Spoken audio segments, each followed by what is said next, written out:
Good morning, good afternoon, and good evening, and welcome to the Logical Christian Podcast. I'm your Logical Christian, Dan Erwin.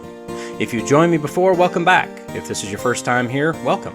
At the Logical Christian Podcast, we look at what's going on in the world of current events, politics, science, and whatever the mainstream media feels is important to tell us, but rather than just accepting their spin and swallowing their narrative, we look at it logically, and we look at it as Christians. Links can be found in the show notes if you want to follow along. So with that, let's go be logical Christians. Gaslighting is the process of mentally manipulating a person to a point that they question the very reality they thought they were sure of, which then allows the gaslighter to substitute a different reality, which usually isn't reality at all. I think we can all agree that this is never done with good intentions in mind. Welcome to Earth 2022. On today's episode, we'll learn that we'd be crazy to do what they told us. Just do what they tell you. Then we'll get some great advice that won't help anything at all. And finally, we're going to see how we're all safer when we do things that absolutely won't make us safer. So, take some time to recharge your batteries, get ready to take some notes that you'll never use, and finally, do you have a security system or like a gun or a mean-sounding dog or anything? Yeah, you may want to get some or all of those because it's time to get it on. What? No, here we go. I've never said that. You must be crazy. Are you thinking of a different podcast? Why would I ever say, here we go? Everyone is busy these days. It seems like motion is the in thing right now. Everyone is doing everything, everywhere, all the time. We've created a culture of nonstop doing. It used to be that taking a vacation from work meant you'd pack up the family truckster, head out on the road, reach your destination, and begin to just wear yourself down trying to fit in as many unique experiences or get all the sun you can or catch every fish in the lake. And now, I don't know about you, but the idea of taking a few days off and just being home, sleep in, catch up on some nagging projects, watch a little TV, that has so much appeal right now. But in our current culture, time is money. If you snooze, you lose. The early bird catches the worm. Once, twice, three times a lady. I think I went too far there. Forget the last one. So, with that fairly obvious, admittedly gloomy background laid out before us, what would it mean to you if you could take your world and by only spending a lot of money, you could add massive inconvenience and inefficiency, as well as unreliability and continually shifting rules, and after the initial purchase price, you'd be allowed to pay an ever-increasing monthly fee until you die. What, not sold on that? Okay. Drive a hard bargain. Keep in mind, I only offer this to absolutely everyone that I offer it to. How about I throw in, for free, a false sense of self-importance that gradually fades into a realization that you've been taken for a ride. Yeah, I thought that would seal the deal. It's worked on millions of people so far. Think I'm crazy? Found on The Verge via MSN.com, headline, charging your EV at night is about to become more expensive. The key takeaway for me is that I have multiple vehicles right now. Do I just stick it out with these, or do I replace one with another internal combustion engined car, either new or very low miles? And if I do that, when would I do that? In order to outlast the electric vehicle insanity, which will prove out the absolute disaster inherent in the technology and the lack of capability, the inadequate power grid, the massive inconvenience, and the asinine worldview of our elected overlords thinking they can just say it, and it becomes as they've commanded.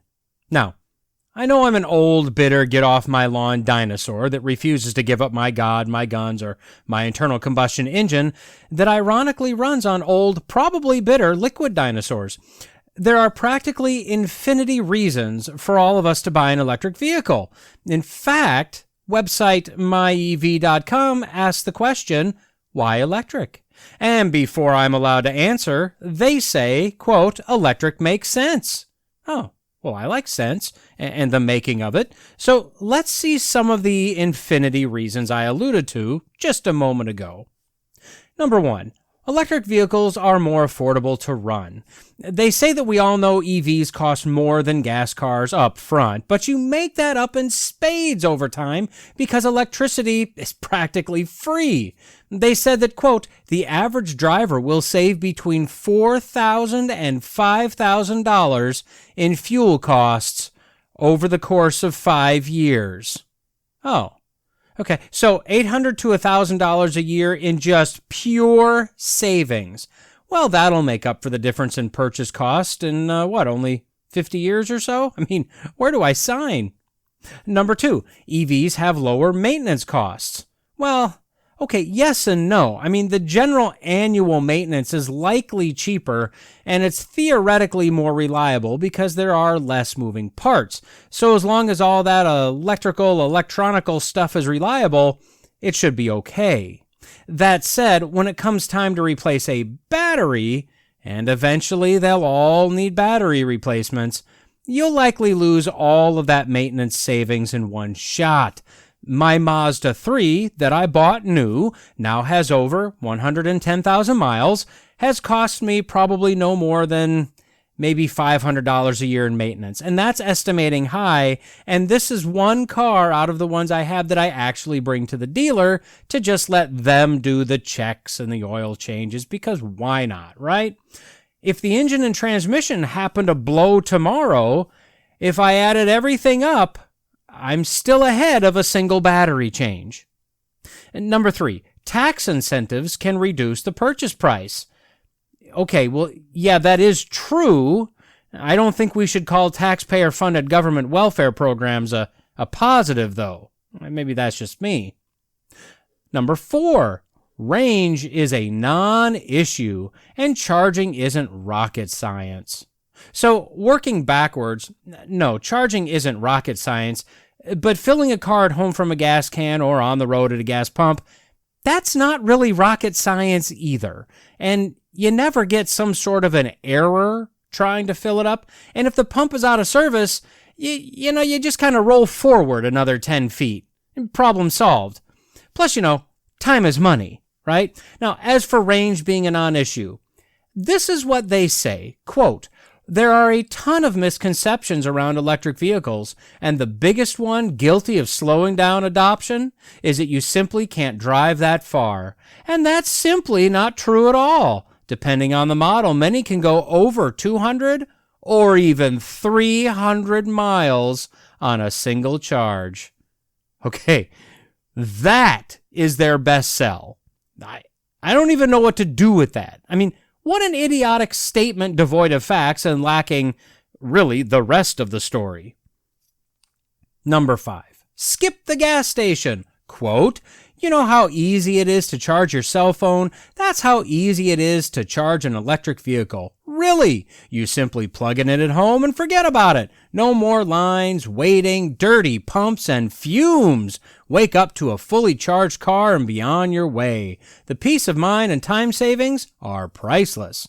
Okay, first, well, if there's a line at the gas station, I can either wait, a few minutes, or drive a block down and go to the next one. Now, I don't know what 1950s Hicktown gas station they're going to, but the pumps aren't dirty. I mean, unless you're just a snowflake, then okay, maybe. And fumes? That's one of the best parts of filling up. I mean, tell me you haven't given your hand just a little sniff after filling up. That's not actually fumes, though. That's just kind of gas. As for fumes, what fumes? Tell me the last time you were overcome with fumes from filling up your tank. And finally, we'll get back to our article in question in a moment, but one of the big selling points, charge while you sleep. Well, apparently that point is in jeopardy. Let's move on. Number 6, there are public chargers everywhere. Just everywhere. Look to your right. Public chargers, turn to your left. More chargers. They're everywhere. But no. In a 50-mile stretch of a main highway between two of the main cities in West Virginia, of which I lie about halfway between, at midnight, while I'm doing this research, I see that there are 2 Tesla superchargers with 8 plugs each, plus 2 more level 2 stations with Tesla plugs for an additional 4 plugs. and then 13 generic level 2 chargers with 26 total plugs, and one at the airport with 10 plugs. And I see a total of 5 plugs that are actually online right at this moment. So, I mean, everywhere? No. And if you compare it to gas stations and gas pumps, EV chargers are practically non-existent. Number 7, you're helping the environment. Yeah, not really, though. You're not really, though. Number 8, you help save humanity. Number 9, even better, with solar panels. Quote, you can basically drive for free. Number 10, EVs are generally safer. Okay, they literally have to adhere to the same impact and rollover standards, so I don't know how they're generally safer. 11, electric vehicles are just cooler. So they've never ridden in a classic car, apparently, or a muscle car, or a convertible, or a jack truck, or a sleeper at a stoplight. I mean, need I go on? I just get the feeling that that whoever wrote this and I would not get along so good. Number 12, a smoother, more quiet ride. Well, okay, smoother depends on the vehicle. I've seen various reviews. I'll give them more quiet, though. They got me on that one. Number 13, you may be entitled to additional privileges. Ooh, special parking spaces for green cars will save you from walking, just multiple feet in order to get into a place. Now, how can you deny getting one? And number 14, stand out from the crowd. Oh, yes, you will. I agree, but generally not for the reasons that they say. So going through these ironclad selling points, when you remove those that appeal to ego and those that are highly subjective, when you fill in the cleverly missing context in others, you really only get to a few potential theoretically plausible practical selling points. For instance, at this point in time, in most places, for most EVs, they're cheaper than gas on a per-mile basis. Although carscoops.com from a few days ago reported that the UK EV charging has risen 42% in recent days, due to their increasing fuel and electricity costs, and that the cost to fuel up and charge up are quickly approaching parity. If we continue on our current path in the U.S. of, not being energy independent while shutting down power plants and shoving everything toward that sweet, cheap, plentiful electricity, what do you think is going to happen here? I mean, even electricity is supply and demand, until the entire national grid at least turns into molten copper from what we're trying to do to it. In addition to the lower cost per mile, for now, the other plausible selling points are that you can charge at home overnight, and it will have a more quiet ride, and there are some tax and parking perks, also for now. And this is pretty much what you're left with when you eliminate the other fluffery that MyEV.com was trying to sell you. Easily, the largest selling point is it being cheaper. The charging overnight is pretty much icing on the cake, as you can save even more, and you can fill up while you sleep, if you have the right level charger, as plugging it into the wall will generally take 2 to 3 days to charge fully, at least. Unfortunately, according to The Verge, charging at night, it's not gonna be what you want to do anymore. So they start by acknowledging the perk of charging as you slumber, and then the curveball, quote, but that's about to change as more people buy EVs and the demand for overnight charging begins to rise, according to a new study published today. Oh, well, what do you know about that, huh? Who could have foreseen? So this was a Stanford University study published in Nature Energy, so you know it's good. Well, their study said, and try to follow the logic here, it's fairly complex, as EV ownership increases, electricity demand will increase. Okay, now they said it more science-y, all right? They said that increased ownership could see peak demand increase by 25% by 2035, as much as 50% increase if every car was a plug-in style electric car. Quote, more demand translates into higher prices, which means the glory days of cheap overnight charging may be coming to an end.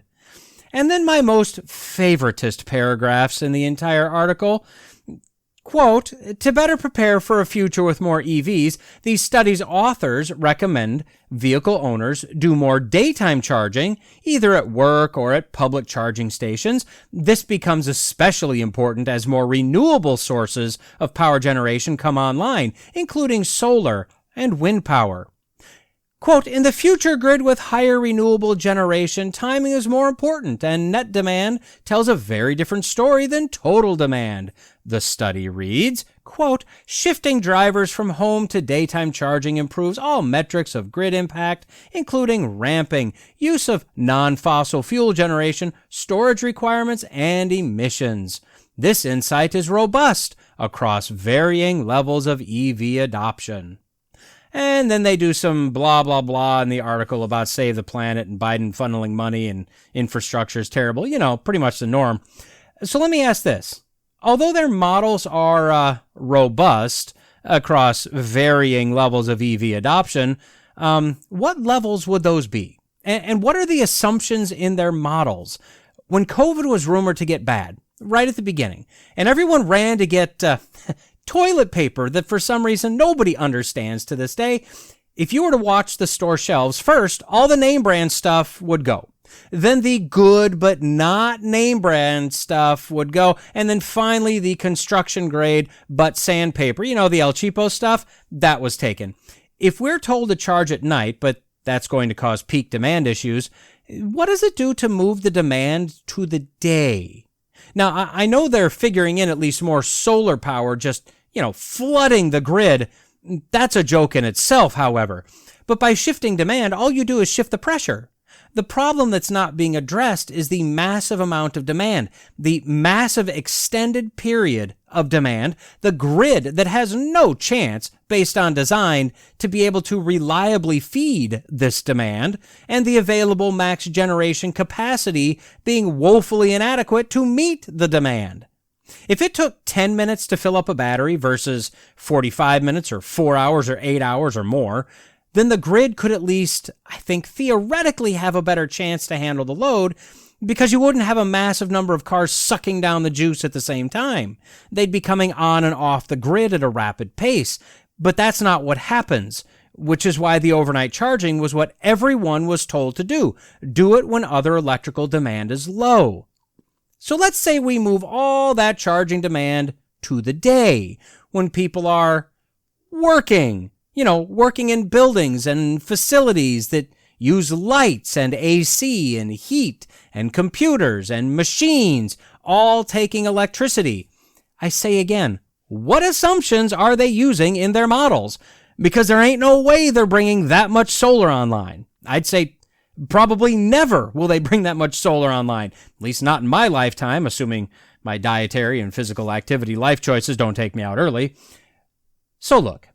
Whatever happened to critical thinking, to logical problem solving, to wisdom? How can we have a pocket that's grossly overflowing with stuff, take it all out of that pocket and put it in a very slightly larger pocket and think it'll be okay? Beyond that, how can those pushing this EV nightmare believe that people will be willing to pay more for less range, more inconvenience, and now mandated scheduled charge times? And trust me, that will happen. If you've ever lived in a snow state, you've likely experienced alternate side parking. On odd days, you park on this side, even days on that side, and that way plows can do their thing. We're going to have mandatory schedules like last name starting with E can charge from 4 to 6 a.m. on even days, or something like that, and probably worse than that. Proverbs 16:16 says, how much better to get wisdom than gold, to get insight rather than silver. Proverbs 11:2 says, when pride comes, then comes disgrace, but with humility comes wisdom. And Proverbs 13:10 says, where there is strife, there is pride, but wisdom is found in those who take advice. Notice that the counter to wisdom is pride, not foolishness or stupidity. Now, I've known some people that would be overlooked by The Verge or by Stanford researchers, by our political overlords, that have had more wisdom in their little finger than all of those others combined. I think I've mentioned it before, but when I'm involved in interviewing candidates, especially for an engineering, like a reliability engineering type position, if you come in with straight A's, that's a red mark against you in my book, not because I'm bitter that you're collegiately smarter than me. I don't care about that. Don't take much to eclipse me there. But because I need to know, can you think? Can you think critically? Can you think logically? Do you have real world street smarts in addition to the book smarts that you clearly have? I learned early on in my college co-op days and my first job and my new career that when it comes to designing something, I'm the dumbest guy in the room. I may be able to do the calculations and run Excel and do the CAD drawings and write the reports. I may be able to do those well. I may even have some good ideas and designs. But the guys with the wisdom are the machinists, the mechanics, the electricians, the operators. The wisest thing I can do is to go to those guys and ask for their wisdom.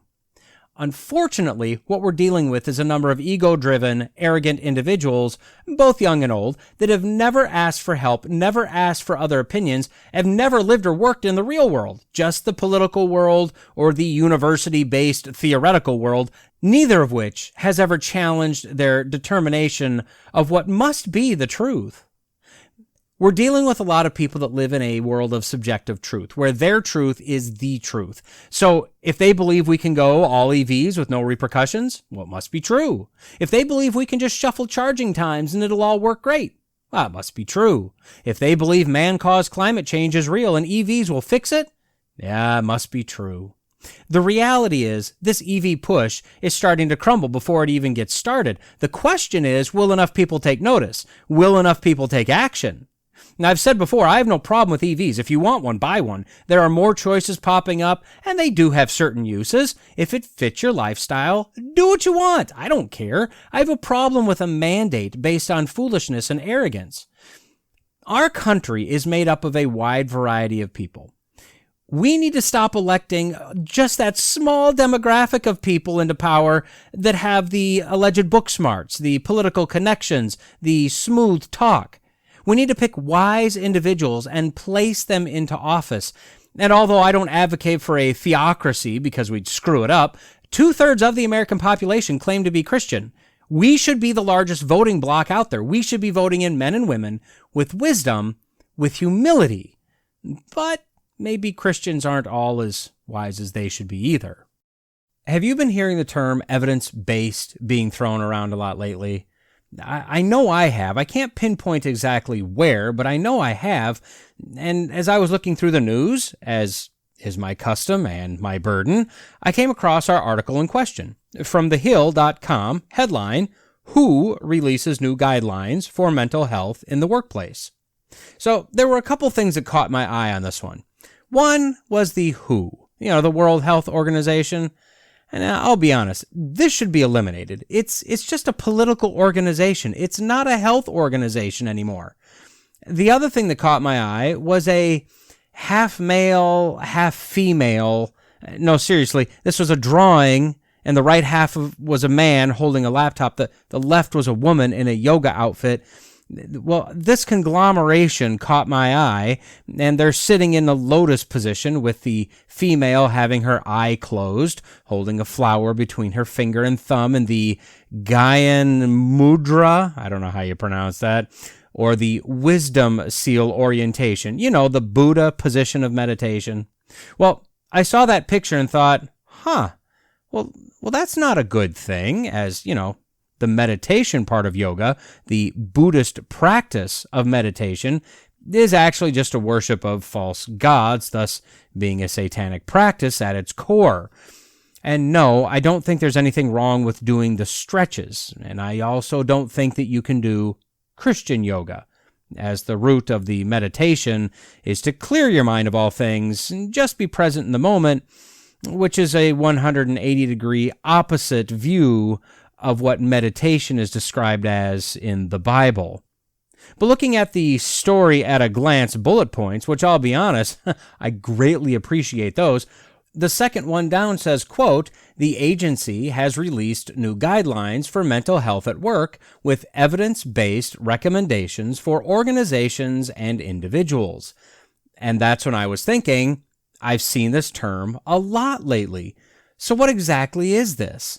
And as I don't trust anything coming from any governmental type entity anymore, my immediate thought is, this probably isn't really good. So I'll jump back over to that in a moment, but let's take a look at this brief article first, and then we'll go from there. So walk with me, will you? The World Health Organization did a study, so you know that this will work out well just for everyone. And in this study, they found that a full, quote, 15% of working age adults have a mental disorder at any point in time. Now, keep in mind, when they use terms like mental disorder, there is a very specific definition behind it, unlike how most of you, and definitely I, use a term like mental disorder. Now, per the glossary in their report, mental disorder is defined as, quote, as defined by the ICD-11, mental disorders are syndromes characterized by clinically significant disturbance in an individual's cognition, emotional regulation, or behavior that reflects a dysfunction in the psychological, biological, or developmental processes that underlie mental and behavioral functioning.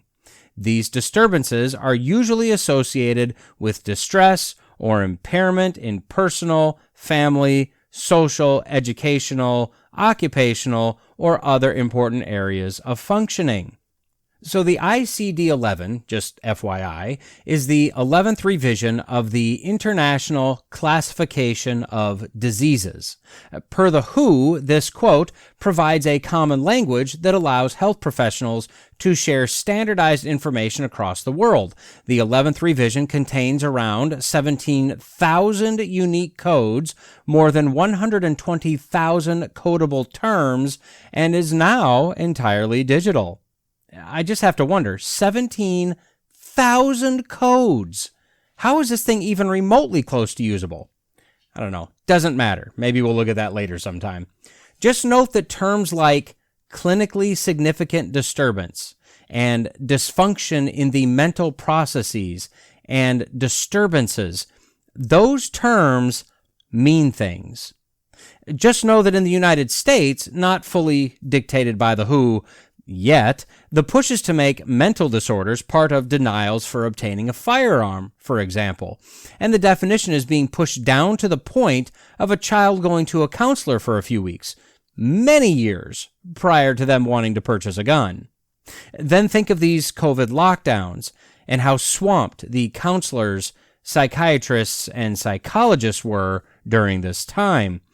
It's not conspiracy to add 2 and 2 and to come up with 4. Just saying. So the goal of this report was to improve mental health, helping people to participate and thrive in work. And remember, this is using evidence-based recommendations. They've broken these recommendations down to those for managers as a whole, and those for workers as a whole, and those for individuals. And they break down those categories, and they break down the breakdown, and they break them down some more, and whatever. What they want to do is address people that do boring work or seemingly menial tasks, as well as, they say, quote, socio-demographic groups. I think we probably have a good idea of what that means. And that's about the gist of the article. I mean, seriously, it didn't really say much. Now, the report, the actual study and report, that's a mere 134 pages. And obviously, I read every single word of the words I read. And out of the words I did read, this study and report is garbage. I mean, look, I know I come off as kind of cynical every now and again, but seriously, this is terrible. The brief scanning I did of the recommendations are just pointless. The key remarks could be boiled down to stressful jobs could cause stress, and that stress could be heightened by factors known to heighten stress. I mean, I'm not joking. Then they comment on the evidence that they're basing their revelations from, and they say that, quote, all extracted evidence was one of very low certainty, except where otherwise indicated. Well, if the evidence is terrible, could this really be called an evidence-based study, resulting in evidence-based recommendations? But as I suspected, the term evidence-based means about as much as peer-reviewed at this point. In many, if not most cases, something sporting the peer-reviewed classification simply means that a handful of people agreed, for likely some lucrative reason, to sign their name to it. This was brought to light in 2018, in fact, 4 years to the day that I'm writing this review, when 20 fake papers on things such as dog rape culture, or a conceptual penis, or a simple reprint of Mein Kampf were all peer-reviewed and passed along to these academic journals without anyone questioning or even reading these alleged studies. Now, as for their recommendations, we find some real gems here. First, make work better. I mean, I'm paraphrasing a bit here, but that's basically what they said. Next, perform training. And can I just add, shoving more training on employees who don't want it and don't have time for it is a mental health negative almost universally. Next, use mindfulness, which is Buddhist meditation. If your kid is in school being told to take a mindfulness break or being told to clear their minds, focus on the now, you might want to go explain to the teacher that this is not a thing that's going to be done. See, this is a satanic practice and a very dangerous practice. It calms kids down. We hear that argued all the time. Yes, so would liquor. Just because you get the result you're looking for doesn't mean the method is positive. And then the last recommendation, really, when you boil them down, is allow some leisurely physical activity time, like various exercise methods or yoga. And I kid you not, every one of the recommendations can pretty neatly fit into these few points. So, they give their ranking of the recommendations based on two different points: the level of the recommendation and the confidence of the evidence. Now, out of all the recommendations, 15 total, there were 2 that have a moderate certainty of the evidence, and both of these were for training recommendations for managers. All the others have either a low or a very low certainty, meaning that their recommendations are based on essentially nothing. Likewise, only 4 were classed as strong recommendations. All the others are conditional. So when they state in the report, quote, these guidelines provide evidence-based recommendations on interventions that can be implemented to better prevent, protect, and promote and support the mental health of workers. They don't really mean that. The evidence is junk. Their study has done nothing. And to be honest, what they recommended has already been known for at least a couple decades, as I remember these same kinds of programs and trainings from back when I started my career. And yet, they call it evidence-based and pass it off as new. As for what exactly evidence-based means, well, it basically comes down to algorithmic recommendations based on data. Sort of. So it seems that what is supposed to be done is that data is collected from various methods, and each method has its own classification of how accurate and meaningful and useful the data is. But whatever data you have gets fed into the program of your choice, where the data is analyzed, various outcomes are mathematically determined, as well as the probability of each outcome, then more math to determine the ways of limiting or addressing or mitigating the various outcomes, and then more math to determine risk versus reward of each outcome. All of these are ranked for probability, and the evidence-based recommendation is spit out, and that's what we're supposed to do, because computers and math. Now, I didn't see where this was done via artificial intelligence, but how long will it be before AI takes this and just tells us what to think and do? I mean, I guarantee that this evidence-based stuff is nothing but a precursor to AI-based recommendations. Now, as I was looking up the term, as I started to understand what it meant, and that when they say data, it really doesn't mean what you and I would think of as data. It means whatever you have, or not. Just make some assumptions if you don't have data. It really don't matter. I started wondering about our latest medical catastrophe, the COVID blood clotting injection, playfully termed the jab. Would you believe me if I said that the FDA used evidence-based analysis when approving the various vaccines for emergency use authorization? Yeah, see, I have a question. what was their data set that they fed into the evidence-based program? Well, as you dig a little bit more, it appears that they did this process completely backwards. See, if you believe in an evidence-based method, you should get the data first and then set about analyzing it. But it appears that what the FDA did is figure out what the outcome of the program had to say in order for the FDA to authorize the shots. Then they trial and errored data, assumed data, back into their program of choice to figure out what data would have to look like in order to fit their desired outcome. And then they told the various manufacturers what the data would have to look like in order for the result to be what was needed for the authorization. Now, is it just me, or does this sound maybe just a little sketchy? They determined safety, efficacy, side effects, long-term safety, all based on very little evidence and data, with the manufacturers having the key to the test. And remember, evidence-based recommendations really only look to see if the benefit outweighs the risk. Just think about that. Now, I'm not saying all of these people, organizations, and manufacturers lied. I'm just saying that they wouldn't know the truth if it ran up behind them, bit them right on the tuchus, and then ran off maniacally laughing. I'm not going to go into the theological side of this point, as I've covered this issue multiple times. Just go back and look for it. But the bottom line is we need to be people of logic, wisdom, common sense, and simple thought. We are being conditioned to stop thinking. In fact, we're being told to just let computers tell us what to do, which will soon just be AI telling us what to do. And computers and AI, regardless of what people want us to believe, they will tell us exactly what the programmer wants them to. If they program the data analysis systems correctly, or feed the programmed AI systems the right data, they'll get the right thing to tell us. And we're seeing the result of this kind of process with the dangerous and deadly side effects of the vaccine. But what does everyone say that ends up being quadruple shot and catches COVID still? Hey, at least I had the shot. It would have been much worse. Risk versus reward, right? Just repeat what the evidence-based recommendation tells you to say. There's no way to know if it would have been worse or not. The authorization for the shot was based on nothing. Evidence-based, nothing. But we were told to be scared. We were told to demand the vax. We were told to do what we were told, and we were told what to think of those that didn't, and we were told what to say when confronted. As for mental health, I think their study revealed more than they realize. The bottom line is that they have absolutely no answer as to what to do. Make work more fun and or rewarding. Well, not all jobs are like that.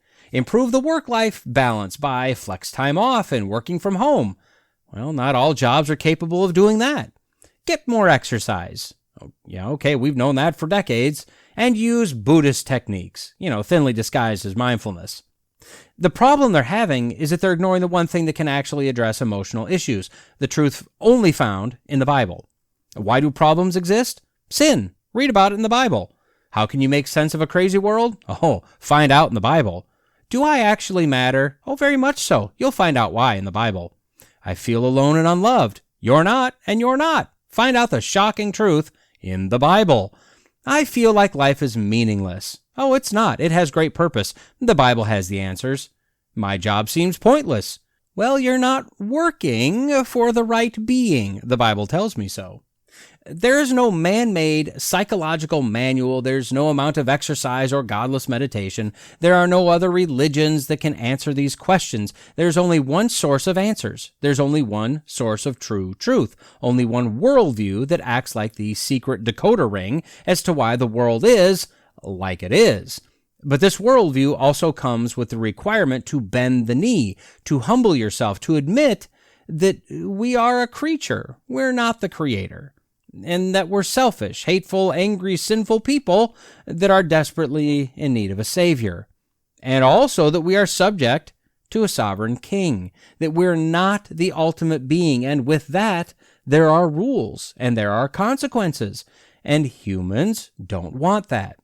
Generally, we refuse to believe that life is actually better under the rule of a king, perfect or otherwise. So the who isn't unique in this. About every organization, about every company has tried to analyze humanity and tried to figure out how to make work and work life and life better. I'll choose to believe that for the most part, their motives are good, that they seriously see an issue and want to address the problem. But they refuse to look at the one thing that can actually offer mankind, and includes employees, true answers, true hope, true salvation. What would our world look like if instead of giving low-confidence, quasi-evidence-based recommendations of training and meditation, they offered biblical counseling?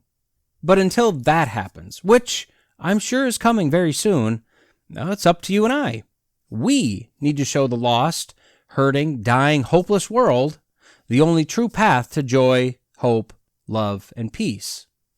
Look out behind you. Your safety is most definitely in great potential of being in peril. That's what I'd say if it wasn't for the literal utopia of peace and security that we find ourselves in today. And we all know who we have to thank for the tranquility and calm that simply pervades our lives, right? Welcome back to our look at the Democrat Party platform. This is episode 4, where we're going to take a look at their view of protecting communities and building trust by reforming our criminal justice system. Oh, let's dive in. Now, I'll be honest. They finally say something I agree with right off the bat. Quote, our criminal justice system is failing to keep communities safe and failing to deliver justice. Wow, okay. Maybe they'll actually... Oh, no. Okay. Turns out that although America is the land of the free, as they remind us, quote, more of our people are behind bars per capita than anywhere else in the world. Instead of making evidence-based investments in education, jobs, healthcare, and housing that are proven to keep communities safe and prevent crime from occurring in the first place, our system has criminalized poverty, over-policed and underserved Black and Latino communities, and cut public services, instead of offering the incarcerated the opportunity to turn their lives around. Our prisons are overcrowded and continue to rely on inhumane methods of punishment. Instead of treating those who have served their time as full citizens upon their return to society, too many of our laws continue to punish the formerly incarcerated, erecting barriers to housing, employment, and voting rights for millions of Americans. I mean, is any of that true? Okay, yeah, from what I can find, the United States does have the highest incarceration rate per capita of any country. And then the problem comes in. The Democrats believe this is because, because we're not spending enough money. What are the odds? Now, one thing we can take away from their entire platform is that if only the Republicans would agree to spend, just a few pennies, just pry open their wallets a little bit, this whole thing would be fixed. The only thing needed to fix everything is money. And since the Republicans hate you, and especially you that are people of color, they just refuse to spend their hordes of cash, opting instead to swim through their gold coins like Scrooge McDuck. So, we need to spend more on education. Well, we're already in the top 5 of all countries, with negative results, might I add. We need to spend more on jobs, as long as they're the right kinds of jobs, that use union labor only. We need to spend more on health care, rather than letting the private market compete, lowering the cost to everybody. No, the government must be the monopoly that just fixes everything. And we need to spend more on housing, because if only everyone could live in government housing, we would all just be so happy, and we'd be much, much less, shooty and stabby. But we instead criminalize poverty. How many times have you looked through the arrest reports in the newspaper and it says arrested for being poor or arrested on suspicion of being poor, and so on? We've overpoliced and underserved the Black and Latino communities. Now, if you ask the law-abiding residents of, say, Black communities, they'd say that they want a heavy police presence to help keep the community safe. And I only say that because they have been asked, and that was their answer. And underserved, and also cut services. Let me ask this. Which party has generally been in majority control of most of the crime-ridden minority communities across the country, and in most cases They've been that way for decades. If there was only one way for us to know, just some way that we could see who's been in control. Oh well, it's probably Republicans. I think that's probably fairly clear. As for how we treat our prisoners, for the most part, I would say, I don't know, world class. In no other country in the world will you hear a joke like, hey, 3 hots and a cot, meaning 3 hot meals and a place to sleep. I would say that the United States is the only or one of the very few countries where people actually commit crimes so they can get into the prison system. As for how we treat those that have served their time after they get out, or this thought that we don't allow them to turn their lives around, how is their committing crimes, regardless of what the crime is, the people that aren't committing crimes, fault? I don't see how we're the ones that are on trial here.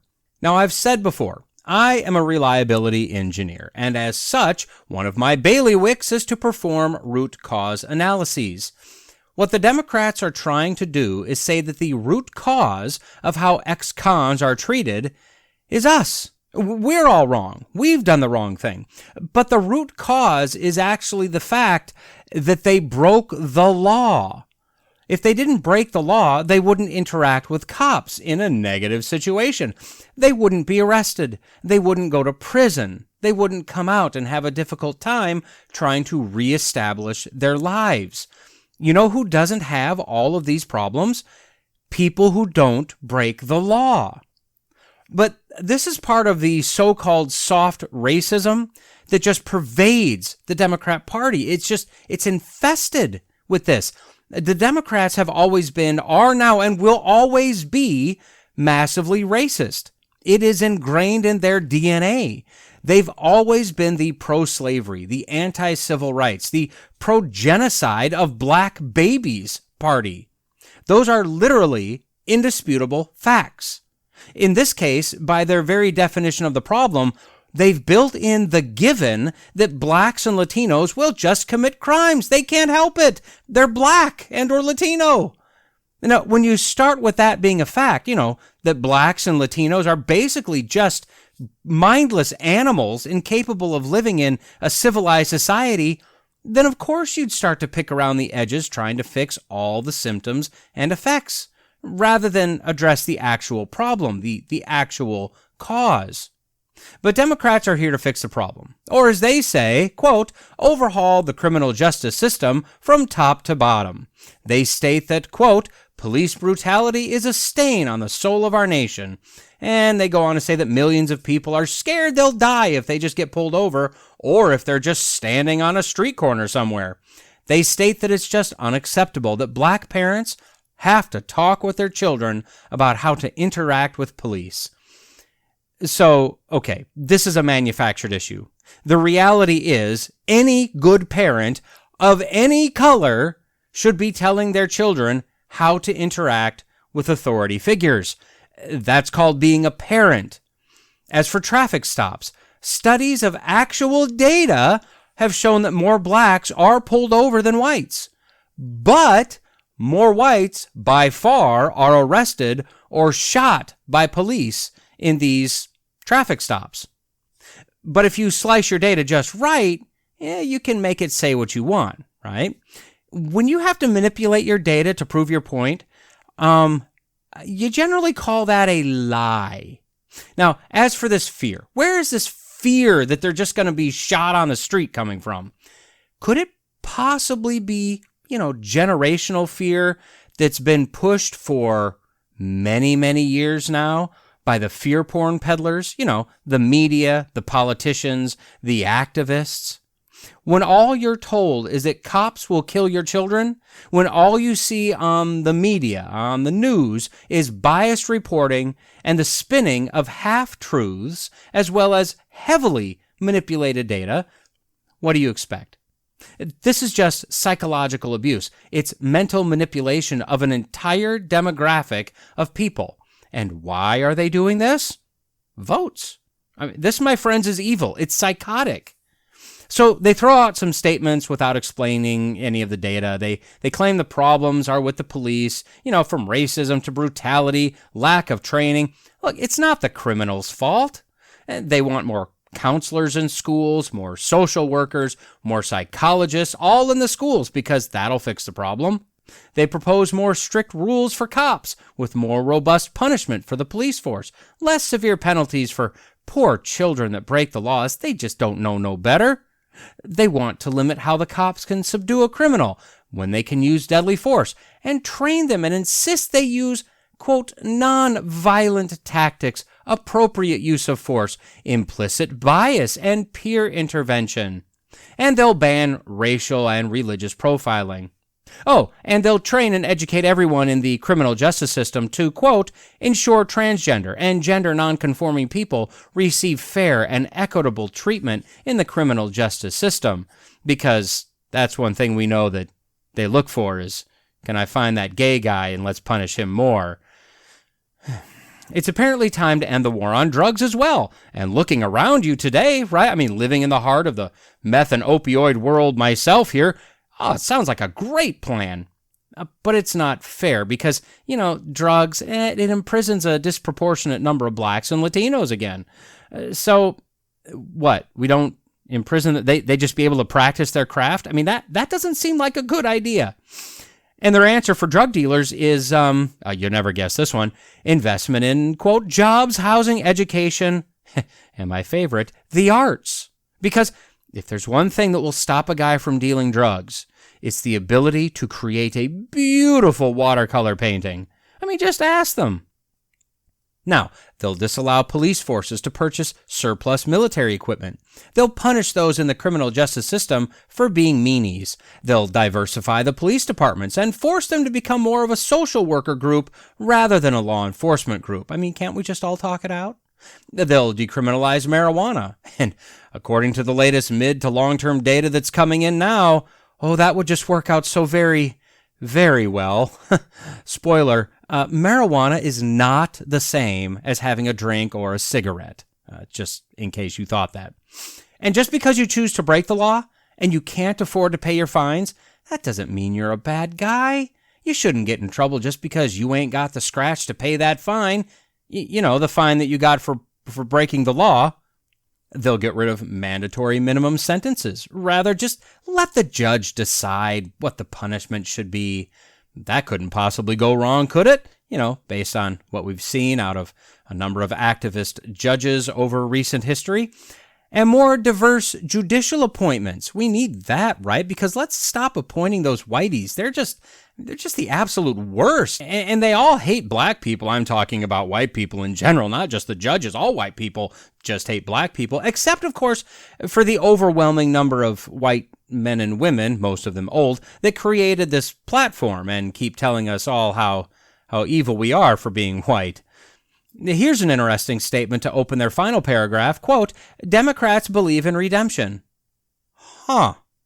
And of course, they don't want people to be thrown back in prison, just because they violated the provisions of their parole, broke the law again. And house arrest is mean, and criminals should be allowed to vote and do everything again like nothing ever happened. So when you boil this down, their plan is basically to spend a lot of money, coddle the criminal rather than punish him, punish those in the criminal justice system, neuter the police, make the system all about race and gender confusion, and then soften the stance on crime at pretty much every level. Now, they didn't overtly say to defund the police, but the only way they can implement these systems and push more social services and less policing is to defund the police. And wow, are the cities that tried that and the politicians that pushed it just running from that statement, that comment, that idea of defunding the police. As the very limited trial runs we've seen, wow, have they failed. Now, they say they believe in redemption. That's not what they really mean. See, redemption is a biblical concept. It's defined in Easton's Bible Dictionary as, quote, the purchase back of something that had been lost by the payment of a ransom. What the Democrat Party is saying is that by the serving of their time in prison, they've bought back their freedom. Now, to some degree, I'd say that's correct. However, living in a human system, the concept of redemption is not perfect. The Bible tells us to forgive, and I believe that all Christians must come to a point of forgiveness for those that have wronged us. I say Christians, as we have the basis to grant forgiveness. We should have the understanding that the forgiveness given to us is much greater because our crimes are much greater than anything that's ever been done to us on this earth. Now, that said, forgiveness may not always come easy, and it may not always come quickly. And forgiveness in this life doesn't mean that we just let the person off the hook. In other words, I don't believe that we are commanded to forgive and forget, at least not to the point that we allow the criminal to continue to abuse us.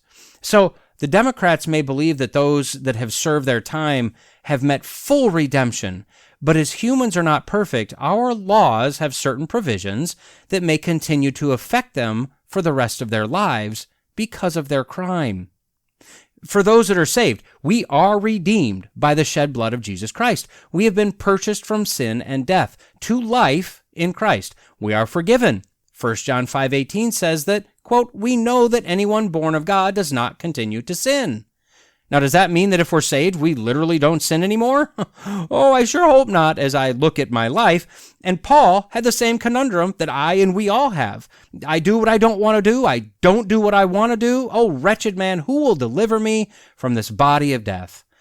We are imperfect beings. We sin. We are redeemed through the perfect sacrifice. We are fully forgiven, but we still sin. We struggle with this. In the human system, we have systems like probation and house arrest because although a person served the prescribed time in the prison system, they are still sinners. Some turn their lives around, others do not. They're not perfectly redeemed because they serve time in jail, and we see this on an all too regular basis as criminals are released early or released on a no-cash bond or whatever, and they go back and commit more crimes and more crimes. The criminal justice system is an imperfect copy of the perfect law, justice, and mercy of God.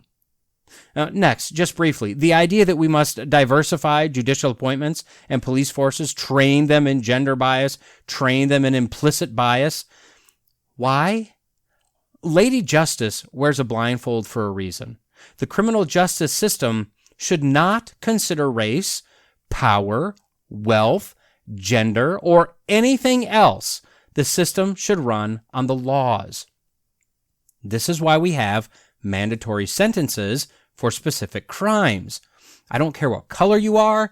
Me identifying with you doesn't change your criminal act or your choice to commit that act.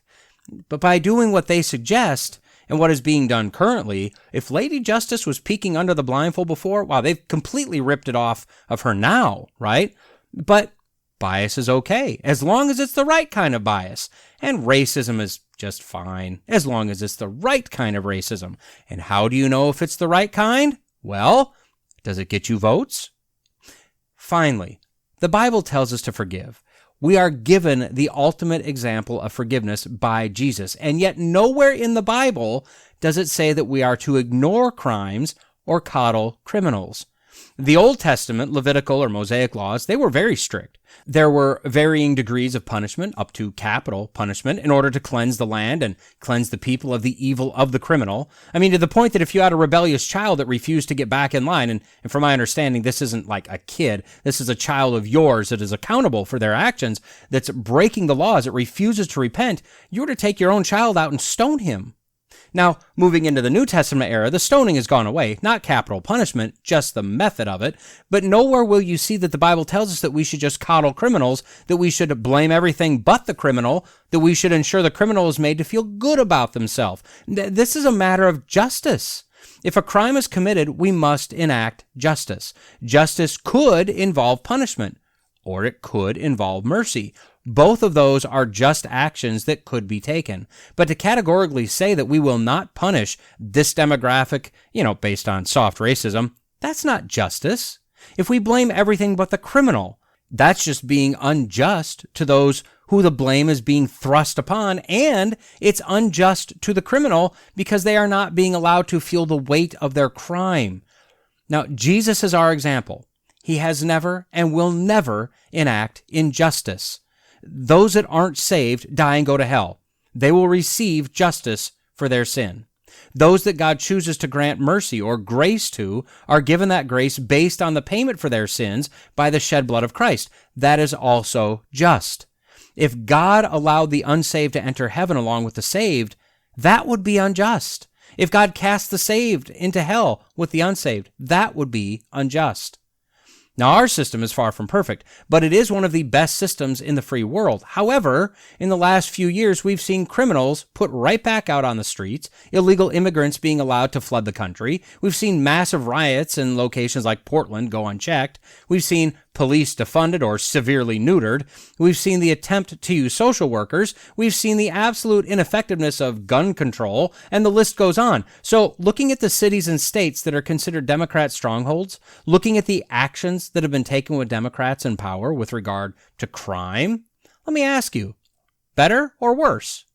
Now, I have no idea what the data actually shows, but looking at the news, do things look better or worse? Do the actions being taken in our judicial system, in our police forces, do these actions make sense to you? The Democrats, I believe agents of absolute evil, show once again in their platform that they are all about spending money we don't have, protecting the criminal, excusing the crime, while punishing the law enforcers, pushing racist worldviews, psychologically manipulating people, lying about facts, selectively filtering data, all in the names of votes, power, and control. They, in many ways, once again, just shred the Bible and biblical principles in order to gain earthly power. They should not be allowed to promote their evil in this country any longer. They must be voted down. They must be voted out at every turn. If I'm wrong, I'd be interested to hear where I've erred. Just let me know. Now, after this episode, I'll have 4 more episodes to get through the rest of the platform before Election Day. I'm not sure I'll be able to do that. Some sections will go faster, but the absolute lies and spin is, it's impressive. So I may adjust how I do this to ensure I make it through their platform. Although, like I said, they have a lot of stuff in there that we will be able to move through faster, so we'll just have to see. Just hang with me. Now, in the next episode, we'll take a look at probably their key section in their platform, Healing the Soul of America. The question is, what does the soul of America look like in their eyes? Well, we'll find out next time. And with that, we've reached the end of this episode of the Logical Christian Podcast. If you've made it this far, the odds are you liked what you heard. I'd greatly appreciate a like, a comment, and a review if you're so inclined. As you likely already know, it all helps with the algorithms. Don't forget to subscribe so you can be notified whenever a new episode drops. And finally, if you found this podcast useful or entertaining, share it with your friends, your enemies, your in-laws, your outlaws. If you want to reach me, you can do so at lcpodcast@outlook.com, or increasingly, I'll be using @lcpodcast on Getter. Lawrence J. Peter said, "Against logic there is no armor like ignorance. But Jesus told us that if you abide in my word, you are truly my disciples, and you will know the truth, and the truth will set you free." So stay in the word, stay logical, stay faithful, and until next time, God bless.